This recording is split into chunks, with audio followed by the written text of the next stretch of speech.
There are stories, and then there are legends, and then there is Braveheart. For an entire generation, the 1995 epic defined not just a historical figure, but the very idea of freedom itself. It is a story seared into our collective memory. It begins in the mud and misery of a Scotland, crushed under the heel of the English king, Edward the Longshanks. Our hero is not a lord or a king, but a common man, a farmer named William Wallace. He wants nothing to do with war. He only wants to live in peace, raise a family, and tend his land. But the tyranny of the English makes that impossible. He secretly marries his childhood sweetheart, Morin, to save her from the grotesque law of prima knock to the right of an English lord to bed a new bride on her wedding night. But when his wife is captured and brutally executed by the local sheriff, Wallace's private grief is forged into a weapon of public rebellion. This is the hero the world knows and loves. The wild-haired warrior, his face painted in the iconic blue woad of his ancestors, his body clad in the plaid of a Highlander. We see him giving rousing speeches on horseback, transforming a disorganized mob of peasants into a disciplined army, united by a singular, desperate hunger for liberty. We see him outsmarting the English nobility on the battlefield, leading his men in savage, glorious charges, and in the quiet moments. We see a secret romance blossom between the Scottish rebel and the beautiful French princess, Isabella of Wales, the wife of the weak English prince. She is seduced by his passion, his honor, his unwavering commitment to his cause. She becomes his ally, his confidant, betraying her own husband to aid the man she loves. It all culminates in one of the most powerful scenes in cinema history. Betrayed and captured, Wallace is laid out on the executioner's rack in London. He is disemboweled, tortured, and offered a quick death if he will only beg for mercy. But he refuses.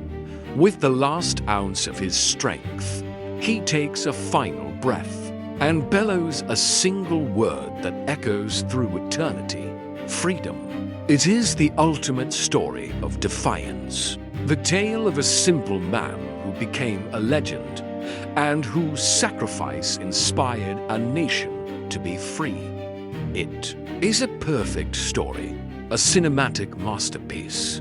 It's a perfect story, arousing, emotional, and deeply satisfying epic of heroism against impossible odds. The tale of the common man who took on an empire and inspired a nation. And it is, from its very foundations, a magnificent deception.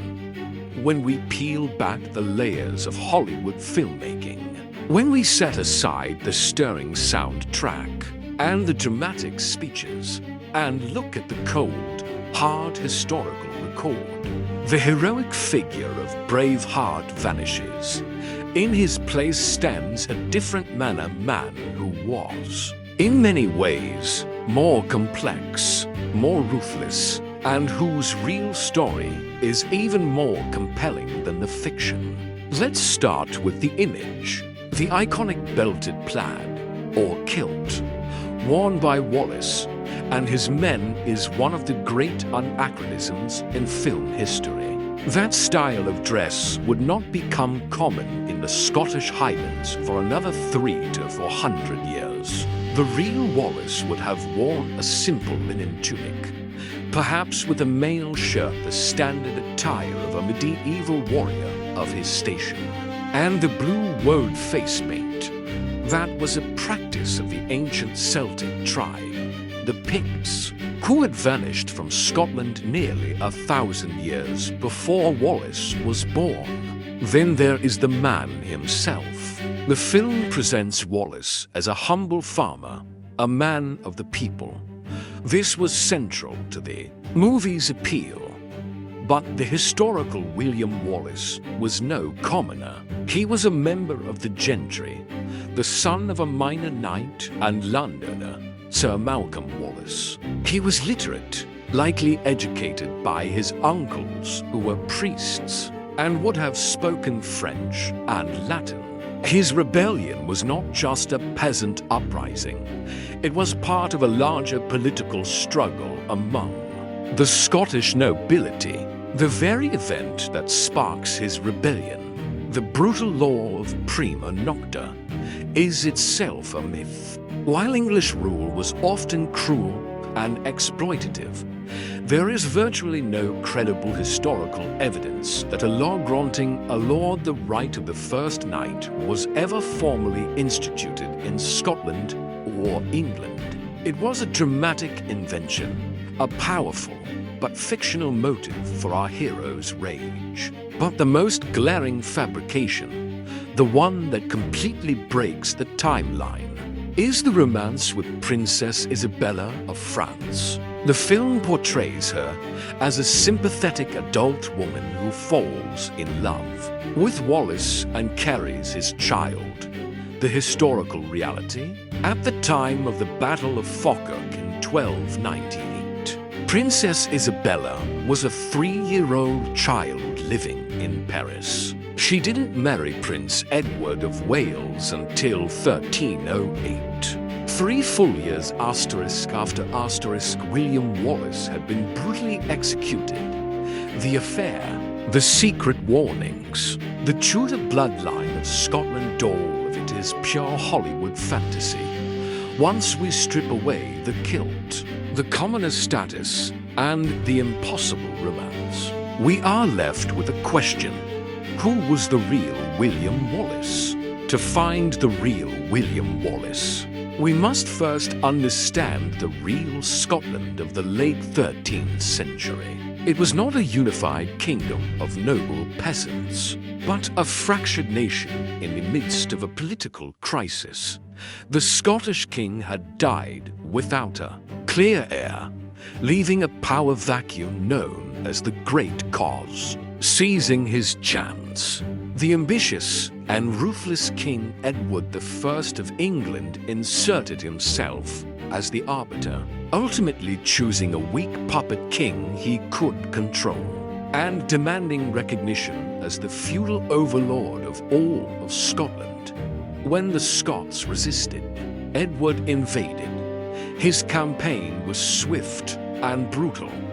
He sacked the town of Berwick-upon-Tweed, slaughtering thousands. He captured the Scottish king and stole the Stone of Destiny, the ancient symbol of Scottish monarchy. This was not just oppression, it was a hostile takeover. It was into this chaos that the historical William Wallace emerged. He was not a reluctant farmer, but an outlaw, a man who had likely killed an English sheriff and was now a fugitive. His early acts of rebellion were not grand speeches, but brutal, lightning-fast guerrilla raids. This Wallace was no romantic hero. He was a master of terror tactics. He and his small bands of men would descend on English-held towns and garrisons, slaughtering soldiers and officials, burning supplies, and melting back into the countryside. He was waging a bloody war of attrition, making the English occupation as costly and painful as possible. His reputation for savagery and success grew, attracting more men to his cause. And it all culminated in September 1297, at a narrow wooden bridge crossing the River Forth, near Stirling Castle. This was Wallace's masterpiece. The English army was massive, confident, and heavily armored. The Scottish army was smaller, mostly infantry. A direct charge, as seen in the movie, would have been suicide. But Wallace, alongside his far more experienced co-commander, Andrew Murray, was a brilliant tactician. They didn't offer a battle, they set a trap. They waited patiently on the high ground as the English knights, arrogant and eager for glory, began to slowly file across the dangerously narrow bridge. The bridge could only take 2 horsemen at a time, creating a fatal bottleneck. Wallace and Murray held their nerve, waiting, watching as a significant portion of the English vanguard crossed over, trapping themselves between the river and the Scottish army. Then they gave the signal. Scottish spearmen charged down the causeway, seizing control of the bridgehead and cutting off any chance of retreat. The English knights who had crossed were now completely isolated. What followed was not a battle, but a slaughter. The heavily armored knights, unable to maneuver, were pulled from their horses and hacked to pieces. Those who tried to flee back across the bridge were crushed in the panic, or drowned in the river under the weight of their own armor. It was a catastrophic, humiliating defeat for the English. Wallace had proven that the mighty English war machine could be broken. In the aftermath, he and Murray were declared guardians of Scotland, the de facto rulers of the kingdom they had just reclaimed. The outlaw had become a statesman. The guerrilla fighter had become a national hero. The victory at Stirling Bridge was a stunning achievement, but it had also awoken a sleeping giant. King Edward I was not a man to suffer humiliation. He was a veteran crusader and one of the most formidable military commanders in Europe. Enraged by the defeat, he gathered a massive new army and marched north himself, determined to crush the Scottish rebellion once and for all. In July 1298, the 2 armies met near the town of Falkirk. This time, there would be no narrow bridge to save the Scots. Wallace arranged his infantry into 4 massive, bristling hedgehog formations of spearmen, called schiltrons. They were designed to be impenetrable to a cavalry charge. But Edward was a far more sophisticated commander than the ones Wallace had faced at Stirling. He had a weapon that would change the face of medieval warfare, the English longbow.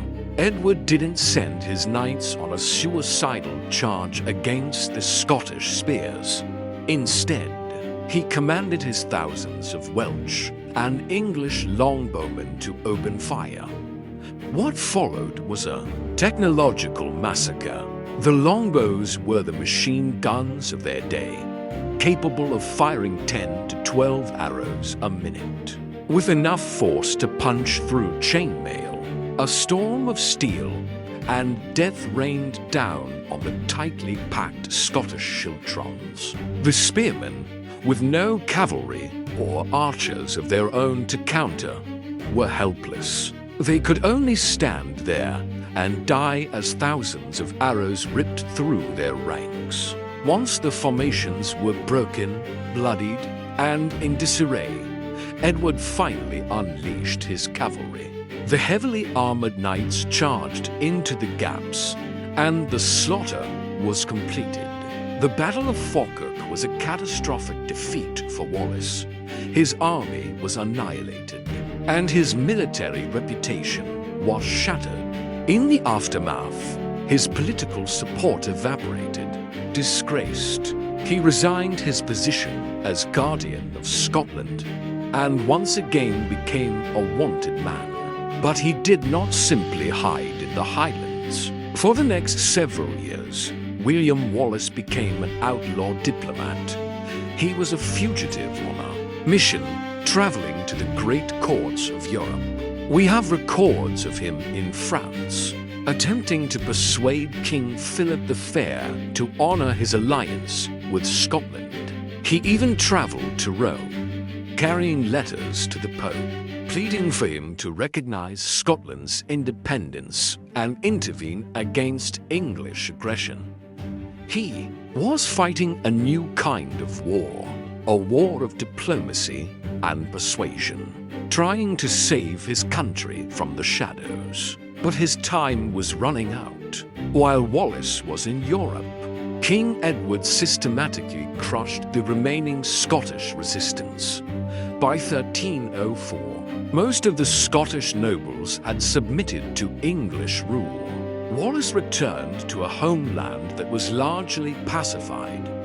He was a man without an army, a leader without a cause, but his name remained a powerful symbol. And for Edward, he was a loose end that had to be tied. In August 1305, near Glasgow, Wallace was finally captured. He was not defeated on the battlefield by a worthy opponent. He was betrayed by a fellow Scot, the Knight Sir John Menteith, who handed him over to the English in exchange for land and gold. The Lion of Scotland was put in chains, not by an enemy army, but by the greed of his own countrymen, dragged south to London in chains. William Wallace was subjected to a public show trial at Westminster Hall. He was crowned with a garland of oak leaves, a mockery to suggest he was the king of the outlaws. The charges were read: treason, murder, and sacrilege. The verdict was a foregone conclusion. But Wallace was granted a chance to speak. When accused of treason, he delivered the most famous and legally sound statement of his life. Through a translator, he declared, "I could not be a traitor to Edward, for I was never his subject." He was right, but it didn't matter. This was not a trial of law. It was an act of political theater. On August 23, 1305, the true horror began. This is the part of the story that Hollywood, for all its drama, could not bring itself to show. There was no defiant crowd, no last-minute plea for mercy, and no final, triumphant shout of freedom. There was only the calculated, state-sanctioned, and unimaginable brutality of being hanged, drawn, and quartered. First, he was stripped naked and tied to a wooden hurdle. He was dragged by horses for miles through the filthy, jeering streets of London, a ritual designed to strip him of his honor and humanity. At Smithfield, he was taken to the gallows and hanged by the neck, but cut down while still conscious, gasping for air.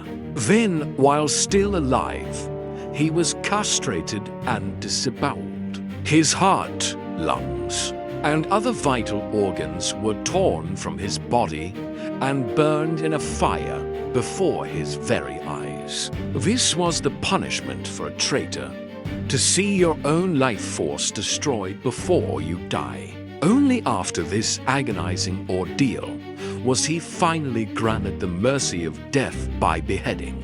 But King Edward's vengeance was not yet complete. The spectacle had to become a message. Wallace's head was dipped in tar and placed on a spike above London Bridge, a grisly warning to all who entered the city. His body was then hacked into for pieces. His right arm was sent to Newcastle, his left to Berwick, his right leg to Perth, and his left to Aberdeen, displayed in the major towns of the north, to terrorize the Scots into submission. This was Edward's ultimate goal, to annihilate Wallace not just in body, but in memory, to make him a symbol of butchered failure. And it was his single greatest miscalculation. The sheer, unrestrained barbarity of the execution did not frighten the Scots. It enraged them. The image of their champion being methodically dismantled by a vengeful English king became a rallying cry. The story of his horrific martyrdom spread like wildfire, igniting a new, more furious spirit of resistance. Wallace the general had been defeated at Falkirk, but Wallace the martyr, created on the executioner's block at Smithfield, was invincible. His gruesome death became the ultimate symbol of English tyranny, and it inspired another, shrewder nobleman, Robert the Bruce, to resurrect the cause. The Hollywood legend ends with a shout that inspires a charge. But the historical truth is far more powerful. The rebellion was reborn not from a fictional cry of freedom, but from the very real screams of a martyr and the unshakable memory of a king's cruelty. The Hollywood story gave us a hero, but history gave us a martyr. If you believe the true story is always the most powerful one, subscribe to the Black Chronicle and activate notifications. Now, we ask you, which is a more powerful weapon, a hero's inspiring lie or a martyr's horrifying truth? Let us know your thoughts in the comments and tell us which historical epic we should deconstruct next.